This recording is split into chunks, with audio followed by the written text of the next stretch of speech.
সিঁদুরের মূল্য ধারাবাহিকের ২১৯তম পর্বে কি ঘটতে চলেছে তা জানতে চাইলে এখনই ভিডিওটিতে একটি লাইক দিয়ে চ্যানেলটি সাবস্ক্রাইব করে না টেনে শেষ পর্যন্ত দেখতে থাকুন।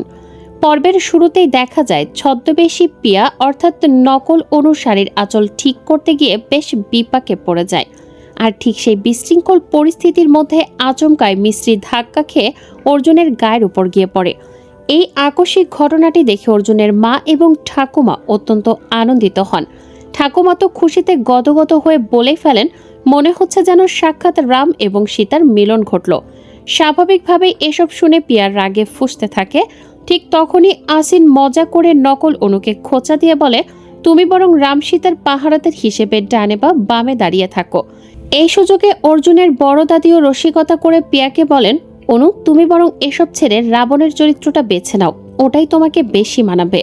বাড়ির মুরব্বীদের মুখে এমন কথা শুনে মিস্ত্রি আর অর্জুন মনে মনে বেশ মজা পায়, কিন্তু পিয়ার রাগ তখন সপ্তম আকাশে। এরপর দাদি সবাইকে তৈরি হওয়ার তাড়া দিলে সবাই চলে যায়। ঠিক সেই মুহূর্তে দেখা যায় এক রোমান্টিক দৃশ্য। অর্জুন আনমনেই মিস্ত্রির হাত ধরে দাঁড়িয়ে আছে। বিষয়টি খেয়াল করতেই মিস্ত্রি খুশিতে আত্মহারা হয়ে যায়। কিন্তু বিধিবাম প্রিয়া এই দৃশ্য দেখে ফেলে এবং চিৎকার করে ওঠে। প্রিয়ার আওয়াজে অর্জুনের হুঁশ ফেরে এবং সে তড়িঘড়ি হাত ছেড়ে দিয়ে কৈফিয়ত দেয় যে সে ইচ্ছে করে এমনটা করেনি। স্মৃতিশক্তি না থাকায় সে বুঝতে পারেনি যে সে এক অচেনা মেয়ের হাত ধরেছিল। এরপর মিস্ত্রি যখন প্রিয়ার দিকে তাকায়, তার মনে তখন একটাই চিন্তা, প্রিয়া ভুলভাল ওষুধ খাইয়ে অর্জুনের স্মৃতিশক্তিকে আটকে রাখার যে চক্রান্ত করছে তা সে কিছুতেই সফল হতে দেবে না। অন্যদিকে পিয়াও মনে মনে প্রতিজ্ঞা করে, নাটকে যাই হোক বাস্তবে সে রাবণ হয়ে জিতে দেখাবে। পরবর্তী দৃশ্যে আমরা দেখি অর্জুন ধনুক হাতে তীর ছোড়ার চেষ্টা করছে, কিন্তু কিছুতেই লক্ষ্য ভেদ করতে পারছে না।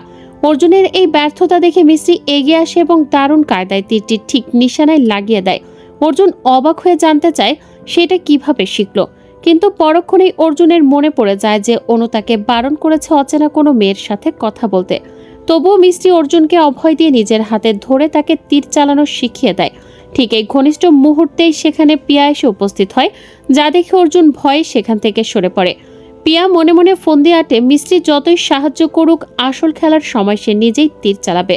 গল্পের মোড় ঘুরে যায় যখন মিস্ত্রি বুদ্ধি খাটিয়ে কণ্ঠস্বর পরিবর্তন করে যশোদা জিকে ফোন দেয়। সে নিজেকে পিয়া পরিচয় দিয়ে বলে, টেবিলের উপর যেন ঔষধটি রেখে দেওয়া হয়। মিস্ত্রির পরিকল্পনা মতো যশোদাজি ঔষধটি রেখে অনুকে ডাকতে থাকেন। দূর থেকে মিস্ত্রি বোঝে পিয়া এসে পড়লে সব ভেস্তে যাবে, তাই সে কৌশলে বাড়ির সবাইকে ডেকে যশোদাজিকে অন্যদিকে ব্যস্ত রাখে এবং সেই সুযোগে ঔষধটি সরিয়ে ফেলে। কিন্তু বিপত্তি বাধে ঔষধ লুকানো নিয়ে।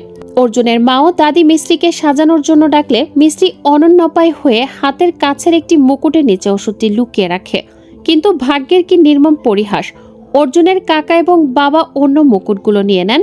আর শেষে যে মুকুটের নিচে মিস্ত্রি ওষুধটি লুকিয়েছিল, অর্জুনের বড় দাদি ঠিক সেই মুকুটটি পিয়ার মাথায় পরিয়ে দেন। এই দৃশ্য দেখে মিস্ত্রি শিউরে ওঠে। সে যেটা ভয় পাচ্ছিল সেটাই হলো। এখন প্রশ্ন হলো, পিয়া কি তার মাথার মুকুটের নিচে থাকা ওষুধের সন্ধান পেয়ে যাবে, নাকি মিস্ত্রি কোনো জাদু বলে সেটা উদ্ধার করতে পারবে? বন্ধুরা, আপনাদের কি মনে হয় কমেন্ট করে অবশ্যই জানাবেন। আর এমনই সব এক্সক্লুসিভ আপডেটের জন্য আমাদের চ্যানেলটি সাবস্ক্রাইব করে বেল আইকনটি বাজিয়ে দিন। ধন্যবাদ।